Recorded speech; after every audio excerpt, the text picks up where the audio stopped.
నమస్తే అండి, నేను మీ రచన. నేను ఇవాళ మీకు చెన్నా మసాలా చేయడం చూపిస్తున్నానండి. ఇది చాలా టేస్ట్గా ఉంటుంది. వీడియోలో వెళ్ళే ముందు నా వీడియోస్ లైక్ చేయండి, నా ఛానల్ సబ్స్క్రైబ్ చేయండి, పక్కనున్న బెల్ ఐకాన్ని క్లిక్ చేయండి.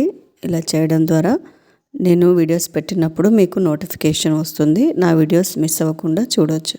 చెన్నా మసాలా కోసం నేను కాబూల్ చెన్నా తీసుకున్నానండి. ఈ కాబూల్ చెన్నాను బాగా క్లీన్ చేసి ఒక 2-3 సార్లు కడిగేసి రాత్రంతా నీటిలో నానబెట్టుకోవాలండి, ఓవర్ నైట్. ఇవి ఎంత వాటర్లో నానితే అంత తొందరగా ఉడుకుతుందండి. నేను నైట్ అంతా నానబెట్టాను కాబట్టి 3 విజిల్స్ వేయించాను. మీరు కనీసం ఒక 6 అవర్స్ అన్నా నానబెట్టుకోండి. అర్జెంటుగా చేసుకోవాలి అనుకున్న 6 అవర్స్ నానబెట్టుకోండి. ఒక 2-3 విజిల్స్ ఎక్కువ వేయించుకుంటే సరిపోతుంది.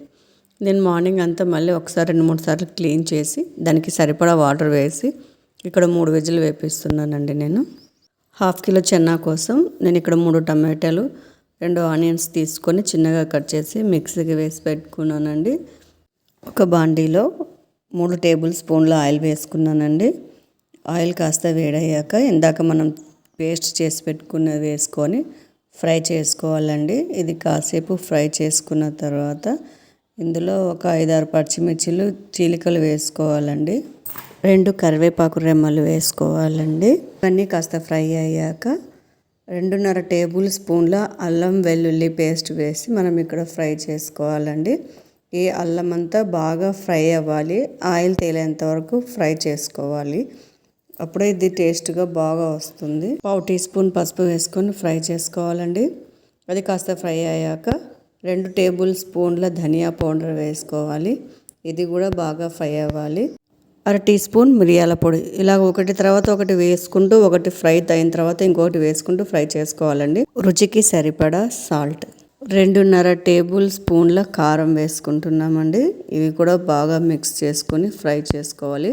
ఈ మసాలాలన్నిటిని పచ్చివాసన పోయేంత వరకు ఫ్రై చేస్తూ ఉండాలండి. తర్వాత ఇందులో మనం 1.5 టీ స్పూను చెన్నా మసాలా వేస్తున్నామండి. ఇది బయట దొరుకుతుంది, మీరు ఏ కంపెనీ అయినా వాడవచ్చు. ముందుగా ఉడికించి పెట్టుకున్న చెన్నాను పక్కకు పెట్టేసి కాసేపు చల్లార్చుకున్న తర్వాత వాటిని మిక్సీకి వేసి ఆ పేస్ట్ని ఇందులో వేస్తున్నామండి. ఇలా వేయడం వల్ల గ్రేవీ చాలా టేస్ట్గా వస్తుంది, థిక్గా వస్తుంది. కచ్చాపచ్చాగా మిక్సీకి వేసుకోండి, ఎక్కువ వేసుకోకండి. మిగిలిన చెన్నాను కూడా వేసి ఫ్రై చేసుకోవాలండి. ఈ వాటర్ కాస్త థిక్నెస్ వచ్చేంత వరకు దీన్ని ఫ్రై చేసుకోవాలి. ఇలా గ్రేవీ థిక్గా అయ్యాక అందులో ఫ్రెష్ క్రీమ్ వేసుకుంటున్నామండి. క్రీమ్ లేకపోయినా మన పాల మీద ఉన్న మీగడను కూడా వేసుకోవచ్చు. నేను ఇక్కడ మీగడ యాడ్ చేస్తున్నాను. ఇది కూడా కాసేపు ఫ్రై చేసుకొని కొత్తిమీర వేసుకొని స్టవ్ ఆఫ్ చేసుకోవడమేనండి. కాసేపు ప్లేట్ పెట్టి వదిలేస్తే మిగతా అదంతా చిక్కగా అవుతుందండి. టేస్ట్ కూడా బాగా ఉంటుంది, దమ్ పెట్టినట్టు అవుతుంది అన్నమాట. కొద్దిసేపు వరకు ఆ లిడ్ని తీయకండి, టేస్ట్ అయితే చాలా బాగా వస్తుంది. మనం చేసే చిన్న చిన్న వేరియేషన్స్ వల్ల టేస్ట్ బాగా వస్తుందండి. ఇది నేను చేసుకునే విధానం మీకు నచ్చింది అనుకుంటున్నాను. అదిగోండి, ఎంతో రుచికరమైన చెన్నా మసాలా రెడీ అండి. నా వీడియోస్ మీకు నచ్చాయి అనుకుంటున్నాను. మరి ఒక మంచి వీడియోతో మిమ్మల్ని కలుస్తాను. మీకు నచ్చిన వంటలు ఏవి కావాలో చెప్తే నేను అవి కూడా మీకు చేసి చూపిస్తానండి. మిమ్మల్ని మరి ఒక వీడియోతో మళ్ళీ కలుస్తాను. మీ రచన.